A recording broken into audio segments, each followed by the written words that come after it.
Greeks traveled to Egypt and said that the Egyptians were the faultless people. They said that they were the greatest people on earth, the most beautiful people on earth.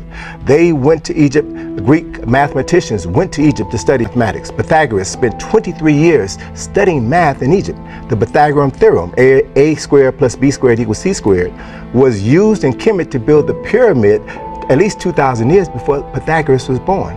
Hippocrates, the Greek father of medicine, acknowledges Imhotep as the father of medicine. Imhotep was the designer of the step pyramid at Saqqara. The columns that are referred to as Greek columns, you can find them at Saqqara. So the elements of Greek design, Roman design, Greek philosophy, all had their beginnings in ancient Kemet or Egypt. Around 1919, Breasted wrote an incredible book that documented his travels in Egypt and described the ancient Egyptians as dark-skinned people with woolly hair who were not unlike the Nubians who live in Egypt now. Well, this book was called Ancient Times, and it was a favorite book of John D. Rockefeller. He read it to his children all the time. And then Rockefeller decided to fund Breasted, gave him $1.5 million to establish the Oriental Institute at the University of Chicago.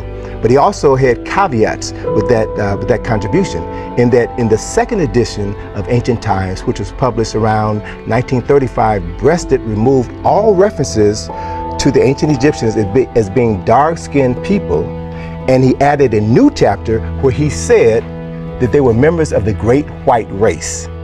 Most of what we know about Egypt is viewed through Greek and Roman eyes. Egypt is a Greek word, Sphinx is a Greek word, pyramid is a Greek word.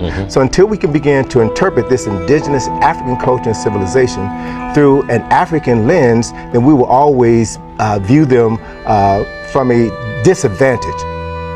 But there's George Reisner, who excavated in Sudan, and so many others who saw the historical truth, saw that black people who have been marginalized in this country and around the world, who have been enslaved because Pope Eugenius IV said that black people had no souls. So people did not look upon us as people who created anything of value. So I can understand how racists would say, oh no, well, these buildings could not have been built by black people. They don't have intelligence. These black people could not have written these great scripts. So they were operating under a false system of white superiority. So when they were confronted with the historical reality, they suffered what's referred to in psychology as an identity quake, cognitive dissonance. You know, they couldn't connect the dots, so they fabricated historical lies.